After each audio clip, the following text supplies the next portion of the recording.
வானொலியில் நீங்கள் கேட்டு மகிழ்ந்த தென்கட்சி கோ. சுவாமிநாதன் அவர்களின் இன்று ஒரு தகவல் கதை தொகுப்பினை கேட்கலாம். எது ரொம்பவும் கஷ்டமான காரியம் அப்படின்னு கேட்டார் ஒருத்தர்.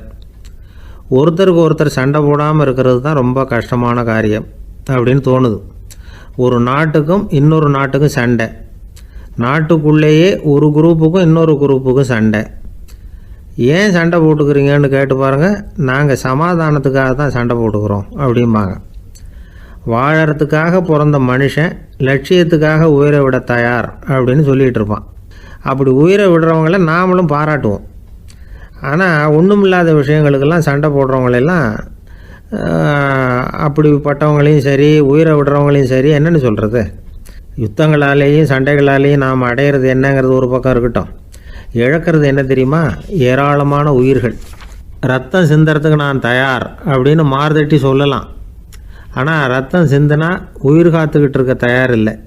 அதாவது உயிர் நமக்காக காத்துக்கிட்டு இருக்க தயார் இல்லை. இழக்கிற ரத்தத்தை ஈடுகட்டினா தான் உயிரை காப்பாற்ற முடியும். அதனால் இது சம்மந்தமாக ஆராய்ச்சி செய்கிற கட்டாயம் ஏற்பட்டு போச்சு. அதோட விளைவாக புதுசாக ஒன்றை கண்டுபிடிச்சிருக்கிறாங்க. அதுதான் செயற்கை ரத்தப்பொடி. இப்போ இந்த திடீர் சாம்பார் பொடி, திடீர் ரசப்பொடி, திடீர் காப்பி பொடி இப்படிலாம் சொல்கிறோம்ல, அது மாதிரி இது திடீர் ரத்தப்பொடி. இஸ்ரேல் ஒரு சின்ன நாடு, மக்கள் தொகை குறைச்சல், அதோட போர்கள் வேறு. அதனால் காயம்பட்டவங்களை காப்பாற்றியே தீர வேண்டிய கட்டாயம். காப்பாற்றணும்னா ரத்த இழப்பை தடுக்கணும். அப்படின்னா உடனடியாக புது ரத்தம் செலுத்தி ஆகணும். திடீர்னு ரத்தம் வேணும்னா எங்கே போகிறது? அதுவும் கிடைக்கிற ரத்தம் சேர்கிற குரூப்பாக இருக்கணும். ஒரு வேடிக்கை பார்த்தீங்களா, நான் வேறு குரூப்பு நீ வேறு குரூப்புன்னு இவன் சண்டை போடுறான். இதில் அடிபட்டவனுக்கு ரத்தம் கொடுக்க போனால் அதுலேயும் அது வேறு வேறு குரூப்பாக இருக்குது. அது ரத்தமும் வேறு வேறு குரூப்புன்னு சொல்லிகிட்டு இருக்குது. எந்த குரூப்பு ரத்தம் வேணும்? அது உடனடியாக கிடைக்கலன்னா என்ன பண்ணுறது? இப்படிப்பட்ட கஷ்டம்லாம் நமக்கு வந்துடுது. இதுக்காக தான் விஞ்ஞானிகள் இந்த ரத்த பொடியை கண்டுபிடிச்சிருக்கிறாங்க. அதாவது ஒரு ஆள் அடிபட்டு போட்டான்னு வச்சுங்களேன், அவனுக்கு ரத்தம் கிடைக்கல. உடனே என்ன பண்ணலாம்? இந்த சுத்தப்படுத்தப்பட்ட தண்ணீரை கொஞ்சம் எடுத்துக்க வேண்டியது, அதில் இந்த ரத்த பொடியை கரைக்க வேண்டியது. இப்போ இந்த செயற்கை ரத்தம் தயாராகிட்டுது. இதை அந்த ஆள் உடம்புல ஏற்றி விட்டுற வேண்டியது. இயற்கையாக நம்ம உடம்புல இருக்கிற ரத்தம் என்னென்ன வேலை செய்யுதோ அதே வேலையை இதுவும் செய்யும். அதாவது ஆக்சிஜனை உடம்புல எல்லா இடத்துக்கும் எடுத்துகிட்டு போகுது. அந்த வேலையை இந்த செயற்கை ரத்தமும் செஞ்சுருது. ஆனால் ஒரு விஷயம், இந்த செயற்கை ரத்தம் ஒரு அவசரத்துக்கு தான் உபயோகப்படுத்தலாம், ஒரு முதல் உதவி மாதிரி. அதை அப்படியே நிரந்தரமாக விட்டுற முடியாது. பின்னாடி தேவையான குரூப்பு உண்மையான ரத்தம் கிடைச்ச உடனே அதை செலுத்திக்கணும். உண்மையான ரத்தத்தை 20லேருந்து 40 நாள் வரைக்கும் தான் பாதுகாக்க முடியும். அதுவும் குளிர்பதன பெட்டியில். அதுக்குள்ளே உபயோகப்படுத்தலைன்னா அது வீணாக போயிடும். இந்த ரத்த பொடி அப்படி இல்லை, எவ்வளோ நாள் வேணும்னாலும் அப்படியே வச்சுருக்கலாம். குளிர்பதன பெட்டியும் தேவையில்லை. ஆனால் ஒன்று, இது தண்ணியில் கலந்து செயற்கை ரத்தமாக ஆக்கிவிட்டா அதோட வலு 72 மணி நேரம் தான். அதாவது 3 நாள். அதுக்குள்ளே அந்த ஆசாமியை எங்கேயாவது ஆஸ்பத்திரிக்கு தூக்கிட்டு போய் உண்மையான ரத்தத்தை கொடுத்துடணும். சண்டையில் அடிபடுறவங்க, சாலை விபத்தில் அடிபடுறவங்க, இவங்களுக்கெல்லாம் அவசரத்துக்கு கை கொடுத்து உதவுறது இந்த செயற்கை ரத்த பொடி. அதுக்கப்புறம் நாம் கொடுக்குற ரத்தம் தான் அவங்கள காப்பாற்றணும். இன்றைக்கி ரத்தத்தை தானமாக கொடுக்க தயாராக இருக்கிற நல்ல உள்ளங்கள் ஏராளம். எவ்வளவு ஆக்சிடெண்ட்டு, ஆப்ரேஷன், இதில் சம்மந்தப்பட்டவங்களை காப்பாற்றுறது நாம் தானமாக கொடுக்குற ரத்தம் தானே. ஒரு ஆக்சிடெண்ட்டு, ஒரு ஸ்கூட்டர் ஒரு ஆள் மேலே மோதி விட்டுது, பார்த்து வரக்கூடாதா அப்படின்னா அந்த ஆள், நீ தான் பார்த்து நடக்கணும், ஏன்னா 20 வருஷமாக நான் அந்த ஸ்கூட்டரை ஓட்டிகிட்டு இருக்கிறேன் அப்படின்னு இவன். இதுக்கு அவன் சொன்னானா, நீ தான் பார்த்து ஓட்டணும், ஏன்னா 40 வருஷமாக நான் இப்படி நடந்துக்கிட்டு இருக்கிறேன் அப்படின்னு. இதில் ஒரு பெரிய நீதிபதி இருந்தார். சென்னையில் உண்மையாக நடந்தது. சென்னையில் ரொம்ப காலத்துக்கு முன்னாடி, காந்தி இருந்த காலத்தில் சென்னையில் ஒரு நீதிபதி. அவர் ஒரு நாள் கோர்ட்லாம் விட்டு ரொம்ப கஷ்டப்பட்டு ராத்திரி சும்மா போய் உடனே வீட்டுக்கு வரல. கோர்ட்டினுடைய நடவடிக்கை முடிஞ்சு வீட்டுக்கு வராமல் போய் எங்கெங்கேயோ போய் சுற்றிவிட்டு அந்த நண்பர்களோடு அப்படி உல்லாசமாக அப்படி கொண்டாடிவிட்டு ராத்திரிக்கு வந்திருக்கிறாரு வீட்டுக்கு 1 மணிக்கு. அப்போ அந்த வயசான அம்மா வாசல்லையே காத்துக்கிட்டு இருக்கு. உள்ளே போச்சு நீதிபதி, இன்னும் சேரலேன்னு வாசல்லையே நின்றுட்டு இருந்துதான். அப்போ அது வந்த உடனே பலார்னு அரைஞ்சி விட்டாங்களாம் அந்த அம்மா. ஏன்டா அவ்வளோ தூரம் எங்கே போனேன்? என்ன தான் நீதிபதியாக இருந்தாலும் அவங்களுக்கு உள்ள தானே. பலார்னு அரைஞ்சி விட்டாங்க. உடனே அவர் கலங்கி போய் அழுதாராம். அழுதாராம். மறுநாள் கேட்டிருக்காங்க அந்த பக்கத்தில் இருந்தவங்க, ஏன் நீ வந்து பெரிய நீதிபதி, பெரிய பதவியில் இருக்க, அதனால் உன்னை உங்கள் அம்மா அடிச்சிட்டாங்கன்னு அழுதியா அப்படின்னு கேட்டாங்களாம். அப்போ அவர் சொன்னாராம் நீதிபதி, இல்லை நான் வந்து இது மாதிரி எங்கள் அம்மாக்கிட்ட அடிக்கடி அடி வாங்குவேன், எப்போதும் அவங்க அடிக்கிற அடி பலமாக விழும், இப்போ அவங்க அடித்தது எனக்கு வலிக்கவே இல்லை, அந்த அளவுக்கு அவங்களுக்கு வயசாகிட்டுதே, பலம் குறைஞ்சிட்டுதேன்னு நினச்சி அழுதேன் அப்படின்னுக்காரான். அதுதான் புள்ள அம்மா பேரில் உள்ள பாசங்கிறது. இதே போல் நான் சொன்னது மாதிரி முன்னாடி இவர் ஒரு இறைநேச செல்வர் ஒருத்தர் இருந்தார். ஒரு அம்மா வந்து எனக்கு அப்பா தண்ணி கொடுப்பா அப்படின்றது படுக்கையில் இருந்த அம்மா. இவர் ஏதோ படிச்சுக்கிட்டு இருந்தவர், ஒரு சின்ன இளைஞர் உடனே ஓடி போய் ஒரு குவளையில் தண்ணி எடுத்துகிட்டு போய் அம்மாவுக்கு முன்னாடி நிற்கிறார். முன்ன அந்த அம்மா அதுக்குள்ளே தூங்கி போச்சு. இவர் அந்த தண்ணியை வச்சுக்கிட்டு அவர் பாட்டு நிற்கிறார். விடிஞ்சு போச்சு. விடிகிற சமயத்தில் அந்த அம்மா முடிச்சு பார்க்குது, பையன் தண்ணியோட கையில் வச்சுட்டு நிற்கிறார். ஏம்மா என்னப்பா நீ ராத்திரி பூரா தண்ணியோடு நின்றுட்டு இருக்கிறியா எனக்கா அப்படின்னு. அப்பா அவர் சொன்னாராம், ஆமாம்மா ராத்திரி தண்ணி தாகமாக இருக்குன்னு கேட்டிங்க, உடனே தண்ணி கொண்டு வந்துட்டேன். ஓடி வந்து பார்க்கும்பொழுது நீங்கள் தூங்கிக்கிட்டு இருந்தீங்க. தூங்கிட்டு இருக்கும்பொழுது உங்களை எழுப்ப வேண்டாம், தூக்கத்தை கெடுக்க வேண்டாம்னு நான் நினச்சேன், அதனால் எழுப்பலை. தூக்கம் முழிக்கிற சமயத்தில் உடனே தாகமாக இருக்கும், தண்ணி குடிக்கணும்னு ஆசைப்படுவீங்க, அதனால் தண்ணியை பக்கத்துலேயே வச்சுட்டு நிற்கிறேன் அப்படின்னு அந்த இளைஞர் சொன்னாராம். அப்படியே கட்டி பிடிச்சிட்டு நீ பிற்காலத்தில் பெரிய அறிஞராக வருவேன்னு சொல்லி அந்த அம்மா வரணும்னு சொல்லி இறைவனை வேண்டாங்களாம். அவர் தான் இஸ்லாமிய மார்க்கத்தில், தீன் மார்க்கத்தில் பெரிய ஆளானது. அதாவது ஷர்புதீன் யாஹ்யான்னு ஒருத்தர், அவர் பெரிய இஸ்லாமிய பேரறிஞராக வந்தார். இப்படி அம்மா பேரில் பாசமாக உள்ளவங்கள்லாம் இருந்தாங்க நிறையா. அப்படி அந்த குடும்பத்தில் வந்து அந்த பாசம் நேசம் எவ்வளவு இருக்கோ அவ்வளவுக்கு அவர்கள் உயர்வார்கள்ங்கிறது தான் நம்முடைய பெரிய இதெல்லாம் பெரியவங்கள்லாம் சொல்லியிருக்கிறது அதுதான். அதனால தான் அந்த கணவனுடைய பங்கு என்ன, மனைவியினுடைய பங்கு என்ன, பிள்ளைகளுடைய பங்கு என்னங்கிறத பற்றி ரொம்ப விவரமாக சொல்கிறதுக்காக தான் அதை பற்றி நாம் சிந்திக்க வேண்டிய நேரம் இதுங்கிறதுனால தான். கணவனுக்கு வந்து இது வந்துடக்கூடாது, அதாவது கோபம் வரக்கூடாது, நிதானம் வேணும் அப்படின்லாம் சொல்லுவாங்க. நிதானம், கணவன் வந்து கோபப்படக்கூடாதுமா. அதுக்கு நாங்கள் மனுஷனுக்கு சினம் தவிர்த்தல்னு பயிற்சியெல்லாம் கொடுக்குறாங்க. இப்போது மனுஷன் கோபப்படாமல் இருக்கணும், போகணும் வரணும், அதுக்கு சொல்லுவோம் நாங்கள். சும்மா கதை ரூபமாக சொல்கிறது. அங்கே வேதாத்திரி மகரிஷின்னு இருக்கார், அவர் இதில் வந்து சினம் தவிர்த்தல்னு பயிற்சியை கொடுப்பாங்க. குடும்ப தலைவர்கள் பெரியவங்கள்லாம் வந்து அந்த பயிற்சியை எடுத்துக்கணும். என்ன கூப்பிட்டாங்க ஒரு தரம், சினம் தவிர்த்தல்னு ஒரு பயிற்சி கொடுக்குறோம், அதில் நீ வந்து பேசுன்னாங்க. நான் சொன்னேன், நான் பயிற்சிக்கு வேணா வரேன், என்னை பேச வேண்டாம் சார், நான் வந்து பயிற்சியை கற்றுக்கிறேன். இல்லை நீ அதெல்லாம் பயிற்சி நாங்கள் கொடுக்குறோம், நீ உனக்கு என்ன தெரியுமோ சொல்லு, மனுஷன் கோவப்படாமல் இருக்கணும், அதுக்கு ஏதாவது வழி சொல்லிட்டு போ அப்படின்னு கூப்பிட்டாங்க. சரின்ட்டு போனேன். போய் அங்கே போய் நான் சொன்னேன், இது மாதிரி எனக்கு தெரிஞ்சது ஒரு கதை மாதிரி சொன்னேன். மீனம்பாக்கம் ஏர்போர்ட், அங்கே ஜப்பானுக்கு போக வேண்டிய ஒரு பிரயாணி லக்கேஜோடு நிற்கிறார் நிறையா. இதை வாங்கி பிளேனில் ஏற்றக்கூடிய ஒரு தொழிலாளி அவர்கிட்ட ஒரு சண்டை போடுறார், அடிக்க போகிறார், திட்டுறாரு, கண்ணாமண்ணு திட்டுறார். அவர் இதை ஒருத்தர் பார்த்துக்கிட்டே இருக்கார். அந்த சினம் தவிர்த்தல் பயிற்சி கொடுக்குற பேராசிரியர் ஒருத்தர் பார்த்துக்கிட்டே இருக்கார். இது எப்படி இவன் இந்த ஆள் அவ்வளவு கோபமாக அடிக்க போகிறான், திட்டுறான் அந்த பெரிய மனுஷன், இவர் பதிலுக்கு அவர் திட்டவே இல்லையே. அந்த தொழிலாளி சிரிச்சுக்கிட்டே சரி சார் அப்படின்னுட்டே இருக்கான். இவர் லக்கேஜை வாங்கி பிளேனில் ஏற்றுற தொழிலாளி இப்போ கண்ணாவுடன் அடிக்க போகிறான், திட்டுறான், முகம் செவந்து போச்சு.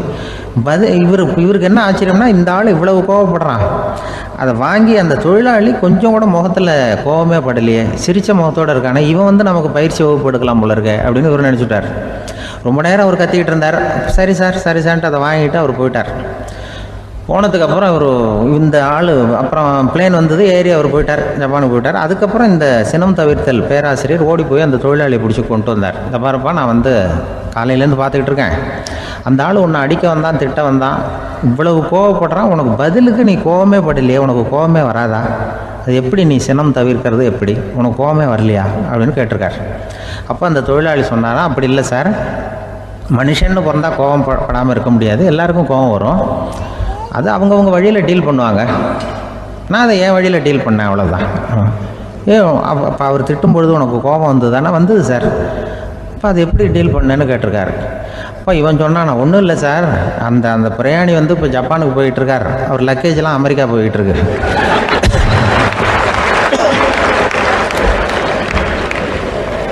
இதுக்கு நாம் எதுக்கு சார் அனாவசியமாக அவன்கிட்ட போய் சண்டை போட்டுக்கிட்டேன், அப்படி மாற்றி ஏற்றி விட்டா அவன் போய் பார்த்துக்கிறான் எங்கேயாவது. அதுதான் நான் சினம் தவிர்க்கிற வழி அப்படின்னு சொன்னாரான். உடனே இதை தான் எனக்கு தெரிஞ்சது கோபம் வராமல் இருக்கிறதுன்னு அங்கே பேசினேன் அந்த கூட்டத்தில். அதுக்கப்புறம் இன்ன வரைக்கும் அவங்க கூப்பிடுறதே இல்லை என்ன. ஏன்னா நாங்கள் முறையாக ஒருத்தன் கோவப்படாமல் இருக்கிறதுக்கு என்ன வழின்னு சொல்லி கொடுத்துட்ருக்குறோம். நீ இப்படி பண்ணுறியப்பா அப்படின்னு சொல்லி ஒரு அம்மா சொல்லுது. அதாவது கணவன் மனைவியாக இருந்துட்டு அப்புறம் விவாகரத்து வாங்கிக்கிட்டு அதுக்கப்புறம் அந்த அம்மா பேசுகிறத நேற்று தொலைக்காட்சியில் போட்டாங்க. அது என்ன சொல்லுதுன்னா, நாங்கள் கணவனும் மனைவியாக இருக்கிறப்போ எங்களுக்குள்ளே சண்டை வந்துக்கிட்டு இருந்தது. இப்போ விவாகரத்து வாங்கிட்டு இப்போ நண்பர்களாக இருக்கிறோம். இப்போ சண்டையே வர்றதில்லை எங்களுக்குள்ளே. அப்படி பாருங்கள், கணவன் மனைவியாக இருந்தப்போ சண்டை வந்து தான், விவாகரத்து வாங்கினது மறுபடியும் நாங்கள் நல்லபடியாக தான் இருக்கிறோம், ஒன்றும் எங்களுக்கு சண்டை வரல. அப்படி இருக்குது இப்போ காலம் போய்கிட்டு இருக்கு. நேற்று அப்படி ஒரு இது என் கூட வேலை பார்க்குறப்போ ஒரு அம்மா இருந்தாங்க. அவங்க எப்போதும் அவங்க வீட்டுக்காரர் படத்தையே வச்சுருப்பாங்க, கையில் பத்திரமா வச்சுருப்பாங்க. அவ்வளவு மரியாதை மதிப்புன்னு சொல்லி நாங்கள்லாம் அவங்கள பெருசாக நினைப்போம்.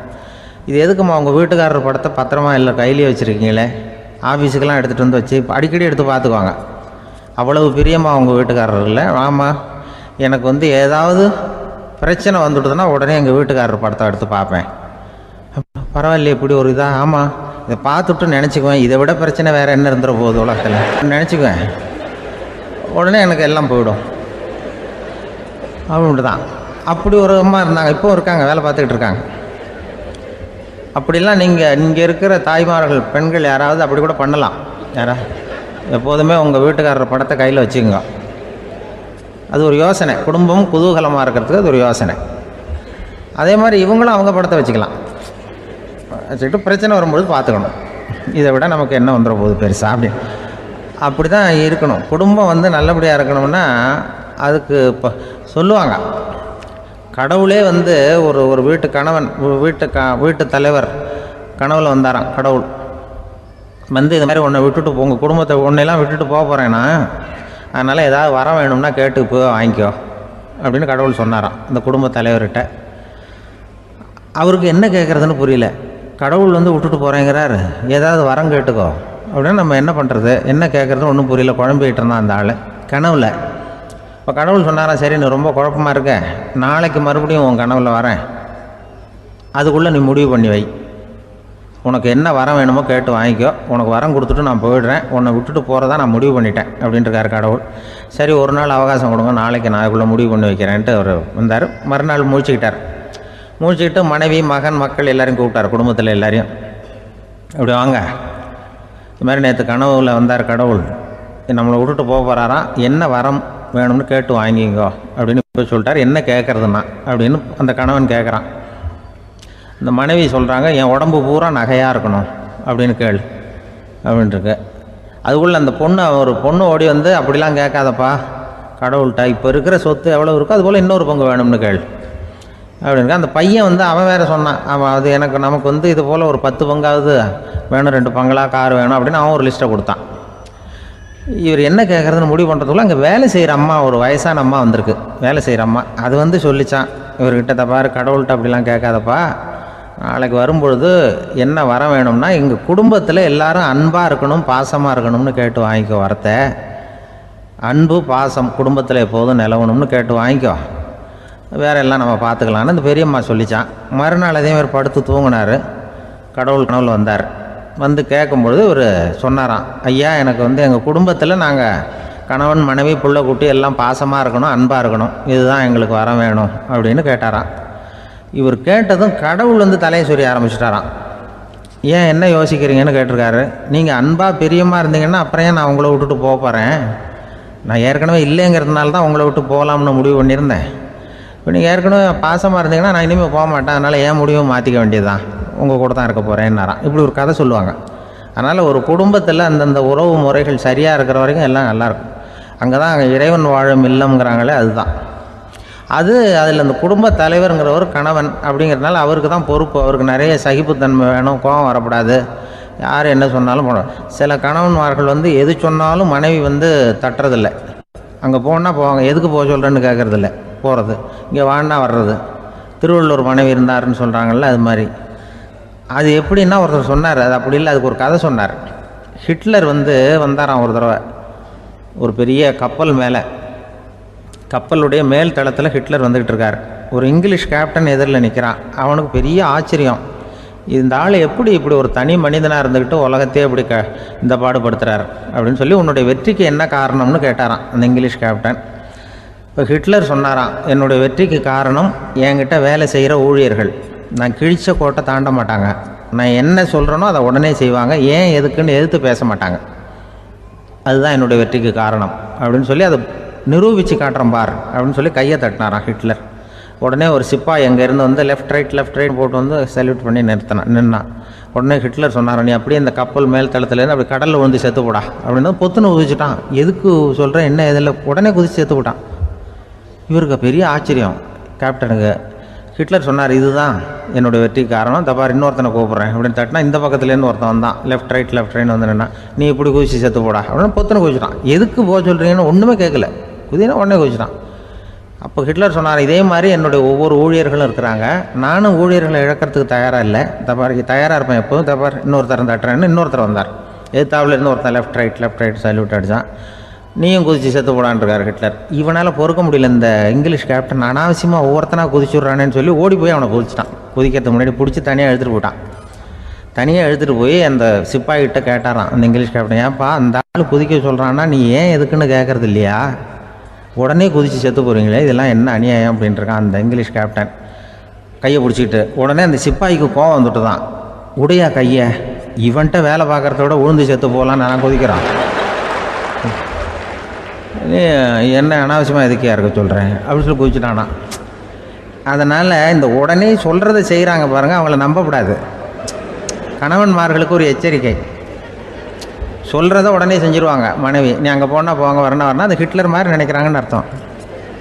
இதுகிட்ட பேசிக்கிட்டு இருக்கிறத விட சொல்கிறத செஞ்சுட்டு போடுவோமே. அளவுக்கு மிஞ்சினால் அமிர்தமும் நஞ்சு அப்படின்னு சொல்லுவாங்க, அது உண்மைதான். ஒருத்தருக்கு அளவுக்கு மீறிய புகழ் வந்துட்டுதுன்னு வச்சுங்க, அது கூட ஆபத்தாக போயிடுறது உண்டு. பழங்காலத்துல எல்லாம் கிரேக்க தேசத்தில் ஒரு பழக்கம் உண்டாம். அதாவது யாராவது ஒருத்தரை நாடு கடத்தணும்னா அதுக்கு ஒரு வழி உண்டு. அதாவது ஒருத்தரை நாடு கடத்தணும்னு மக்கள் விரும்புகிறாங்கன்னு வச்சுங்களேன், அவர் பேரை ஒரு மண்பாண்ட ஓட்டுச்சில்லில் எழுதி அதை ஒரு குறிப்பிட்ட பொது இடத்துல போட்டுற வேண்டியது, அவ்வளவுதான். இது மாதிரி பல பேர் போட்டுக்கிட்டே இருப்பாங்க, எல்லாம் அப்படியே குவிஞ்சு போயிடும். அந்த ஓட்டாஞ்சில்லு குவியலில் யாருடைய பேர் அதிகமாக இருக்குதோ அந்த நபரை ஒரு 10 ஆண்டுகள் நாடு கடத்தி விடுவாங்க. இது அந்த ஊர் வழக்கமாக. ஒரு நாள் அந்த குவியலுக்கு பக்கத்தில் ஒரு ஆள் நின்றுக்கிட்டு இருக்கிறான். அவன் கையில் ஒரு ஓட்டாஞ்சில்லு வச்சிருக்கிறான். அதில் யாரோட பேரையோ எழுதணும், எழுதி அந்த இடத்துல போடணுங்கிறது அவன் ஆசை. ஆனால் அவன் படிக்காதவன், அதனால் எழுத தெரியல. யாராவது அந்த வழியாக வர்றாங்களான்னு பார்த்துக்கிட்டே நின்றுக்கிட்டு இருந்தான். ஒரு பெரியவர் வந்துக்கிட்டு இருந்தார். அவர்கிட்ட ஓடினான், கையில் இருந்த மண்பாண்ட சில்லை கொடுத்தான். ஐயா இதில் ஒரு பேர் எழுதி கொடுங்களேன்னா அந்த பெரியவர் அதை வாங்கி கையில் வச்சுக்கிட்டு, என்ன பேர் எழுதணும் சொல்லு அப்படின்னா. இவன் சொன்னான், அரிஸ்டைடிஸ் அப்படின்னு எழுதுங்க அப்படின்னா. இதை கேட்டதும் அந்த பெரியவருக்கு அதிர்ச்சி. ஏன்னா அவர் தான் அரிஸ்டைடிஸ், தத்துவ மேதை அரிஸ்டைடிஸ் அவர். இருந்தாலும் நான் தான் அதுங்கிறத காட்டிக்காம அந்த ஆளுகிட்ட கேட்டார், அது சரிப்பா, அரிஸ்டைடிஸ்ங்கிற பேரை எழுத சொல்ற, அவர் உனக்கு என்ன கெடுதல் பண்ணார், அவர் பேரை இதில் எழுத சொல்றியே அப்படின்னு கேட்டிருக்கார். அதுக்கு இவன் சொன்னானா, அவர் எனக்கு எந்த கெடுதலும் பண்ணலை, அவரை நான் பார்த்தது கூட இல்லை அப்படின்ட்டுருக்கான். அப்புறம் எதுக்காக அவரை நாடு கடத்தணும்னு நீ ஆசைப்படுற அப்படின்னு கேட்டிருக்கார். இப்போ அந்த ஆள் சொல்கிறான், அரிஸ்டைடஸை பற்றி எல்லாரும் பேசுகிறாங்க, அவர் ரொம்ப நல்லவர், அவர் ஒரு பெரிய அறிவாளிங்கிறாங்க, அவர் ஒரு பெரிய வள்ளல் பேரறிஞர், இப்படி எல்லாரும் சொல்கிறத கேட்டு கேட்டு எனக்கு ரொம்ப அழுத்து போயிட்டுது, அதனால தான் வெறுப்பாயிட்டேன் அப்படின்னு நானும்.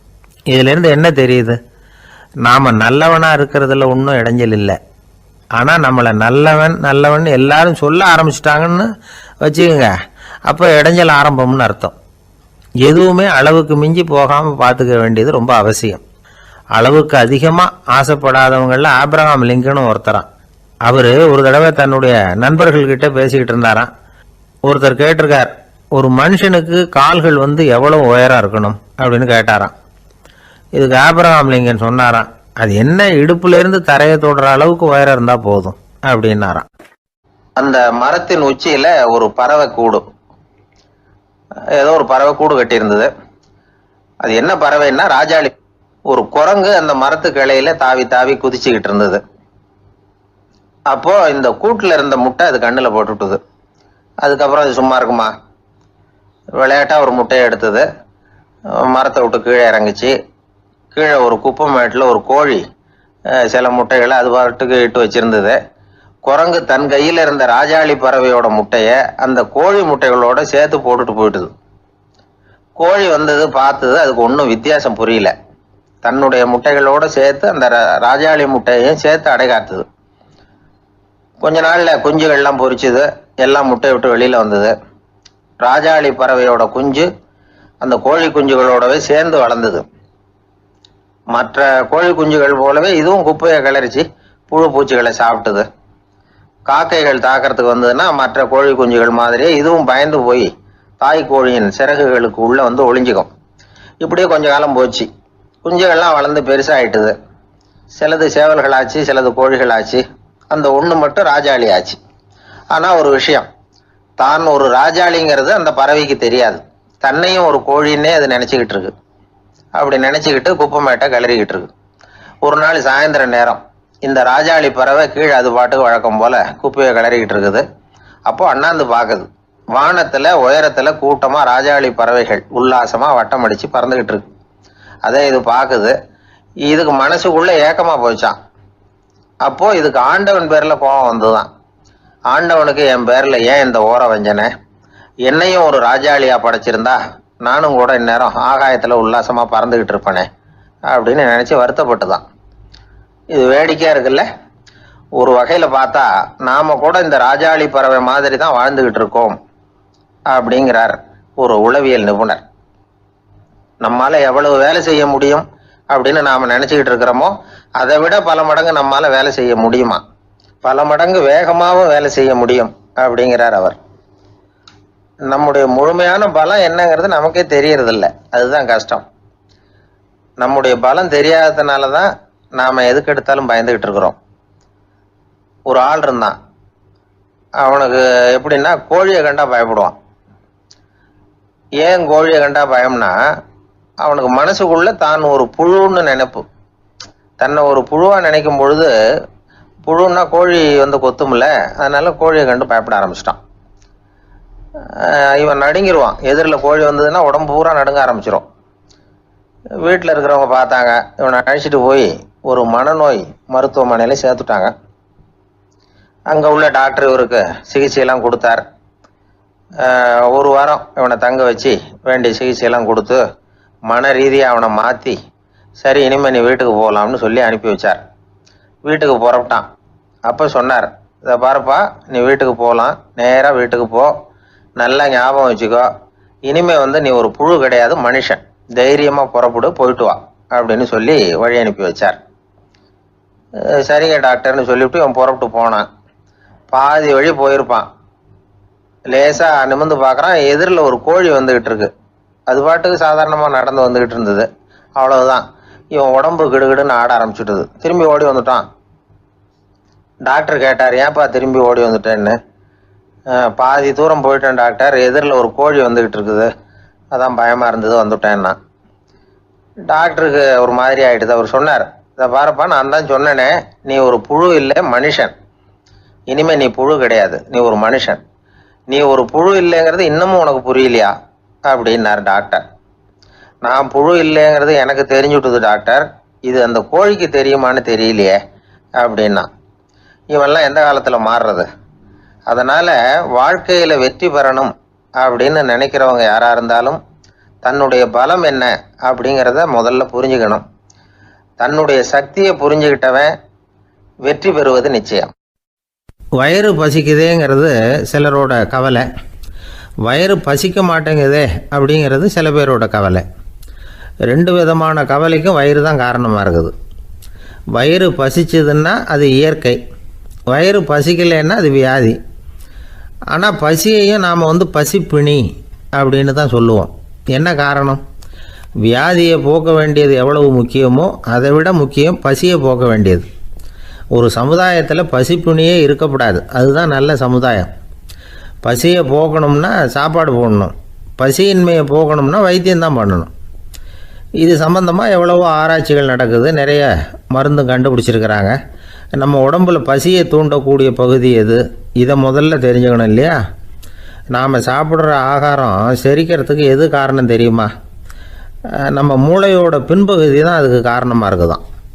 மூளையின் பின்பகுதியில் நரம்பு செல்களால் ஆன 2 வகையான ஆரக்சின்கள் தான் பசியை உண்டாக்குது அப்படின்னு கண்டுபிடிச்சிருக்கிறாங்க.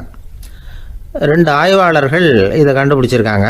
அவங்க 2 பேரும் டெக்சாஸ் பல்கலைக்கழகத்தில் ஹார்வர்டு ஹக்ஸ் மருத்துவ கல்வி நிலையத்தில் பணிபுரிகிறவங்களாம். உண்பது தேவைங்கிறது உணரப்படும் போது மூளையின் அந்த குறிப்பிட்ட பகுதி ஆரக்சின் அப்படிங்கிற ஹார்மோன்களை சுரக்கும். அது பசி உணர்வை தூண்டும் அப்படிங்கிறது தான் அந்த ஆய்வாளர்களின் கண்டுபிடிப்பு. இந்த ஆரக்சின் வேறு சில உயிரினங்கள்லேயும் உண்டு. இப்போ எலிகளில் கூட இது இருக்குது. அதனால் எலிகளை வச்சு இது சம்மந்தமாக ஆராய்ச்சி பண்ணாங்க. எலிகள் உடம்பில் ஆரக்சினை செலுத்தி பார்த்தாங்க. உடனே என்னாச்சு தெரியுமா? அந்த எலியெல்லாம் பசியால் துடிக்க ஆரம்பிச்சுட்டுது. எதையாவது தின்னு பசியை தீர்த்தா போதுங்கிற அளவுக்கு அந்த எலிகள்லாம் அல்லாட ஆரம்பிச்சுட்டுது.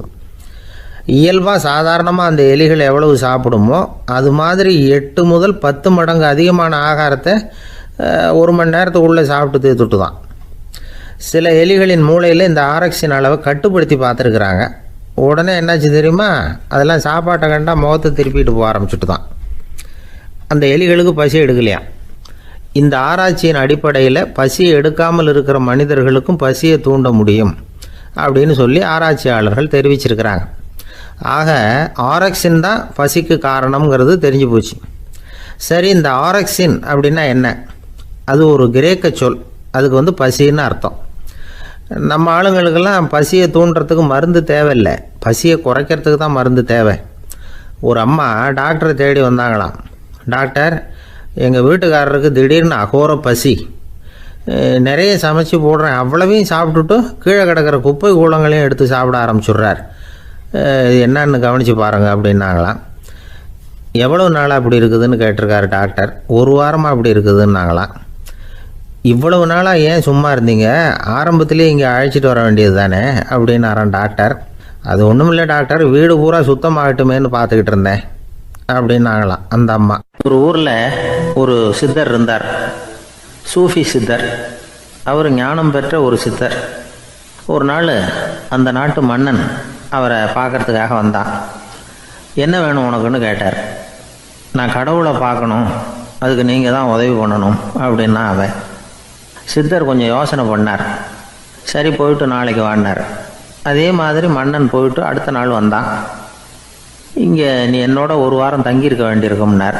சரின்னா ஒரு பிச்சை பாத்திரத்தை தூக்கி கையில் கொடுத்தார். அவனுக்கு ஒன்றும் புரியல, இருந்தாலும் வாங்கிட்டான். வாங்கிட்டு இதை என்ன செய்யணும் அப்படின்னு கேட்டான். இதை ஒன்றும் செய்ய வேணாம், இதை எடுத்துக்கிட்டு பக்கத்தில் உள்ள கிராமங்களுக்கு போ, வீடு வீடாக பிச்சை எடுத்துக்கிட்டு வா. அப்படி வந்த பிறகு தான் உனக்கு சாப்பாடும் ஓய்வும் கிடைக்கும். 1 வாரம் இப்படி செய், அதுக்கப்புறம் 8வது நாள் நாம் கடவுளை பற்றி யோசிக்கலாம் அப்படின்னார். இப்படி ஒரு சொன்னதை கேட்டதும் அந்த அரசனுக்கு அதிர்ச்சி ஆயிட்டுது. ஒரு மாதிரி ஆயிட்டான். தன்னுடைய சொந்த நாட்டில் சொந்த குடிமக்கள்கிட்ட போய் பிச்சை எடுக்கிறதா அப்படின்னு யோசனை பண்ணி பார்த்தான். அதுக்கப்புறம் மெதுவாக அவன் அந்த சித்தரை பார்த்தான். ஐயா, சொந்த நாட்டிலேயே பிச்சை எடுக்கிறதுன்னா எனக்கு ஒரு மாதிரியாக இருக்குது, வெக்கமாக இருக்குது. நான் வேணும்னா வெளி தேசத்தில் எங்கேயாவது போய் பிச்சை எடுக்கவா அப்படின்னு கேட்டான். இதுக்கு அந்த சித்தர் ஒரு சம்மதிக்கலை. இதை பாரு, உன்னால் பிச்சை எடுக்க முடியலன்னா பேசாமல் திரும்பி அரண்மனைக்கே போயிடு, அதுக்கப்புறம் கடவுளை பற்றியெல்லாம் பேசுகிறதுக்கு என்னை தேடிட்டு வரக்கூடாது அப்படின்னு விட்டார். மன்னன் தயங்கினான். இருந்தாலும் மனசை சரி பண்ணிட்டு சம்மதிச்சான். சரிங்க, 1 வாரம் இங்கே தங்குறேன், நீங்கள் சொல்கிறது மாதிரி பக்கத்து கிராமங்களுக்கு போகிறேன், வீடு வீடாக பிச்சை எடுக்கிறேன், வர்றேன் அப்படின்னா. 1 வாரம் தெரு தெருவாக பிச்சை பாத்திரத்தோடு அலைஞ்சான். சொந்த ஊரில் சொந்த குடிமக்கள்கிட்ட பிச்சை எடுத்தான். 7 நாள் முடிஞ்சுது. 8வது நாள் அந்த சித்தர் மன்னனை கூப்பிட்டார். இப்படி வாழ்னார். வந்தான். இனிமேல் நீ கடவுளை பற்றி என்கிட்ட கேட்கலாம்னார். இனிமேல் கேட்கறதுக்கு ஒன்றுமே இல்லை சுவாமின்னா இவன். 1 வார காலம் பிச்சை எடுத்த பிறகு தான் கடவுளை காண முடியும் அப்படின்னு நான் கனவு கூட காணவில்லைன்னா. அப்படின்னா நீ பிச்சை எடுத்த காலத்தில் அப்படி என்னதான் நடந்தது அப்படின்னு கேட்டார் அவர். சுவாமி, 1 வார காலம் பிச்சை எடுத்ததில் என்னுடைய ஆணவம் அழிஞ்சுட்டுது. அது இப்போ இருக்கிற இடமே தெரியல. இப்போ அதை காணவே காணோம். பிச்சைக்காரனாக இருந்தப்போ பெற்றதை மன்னனாக இருக்கும்போது பெற முடியாதுங்கிறத புரிஞ்சுக்கிட்டேன் அப்படின்னா மன்னன். அடக்கம் பிறந்தவுடன் தெய்வீக கதவுகள் திறந்து கொள்ளுகின்றன அப்படிங்கிறார் ஓஷோ. நம்மால் ஒருத்தன் ஆணவம் அழியணுங்கிறதுக்காக ஒரு திருவோட்டை எடுத்துக்கிட்டு தெரு தெருவாக பிச்சை எடுக்க ஆரம்பித்தான். என்ன தெய்வீக கதவுகள் திறந்துதா அப்படின்னு கேட்டார் ஒருத்தர்.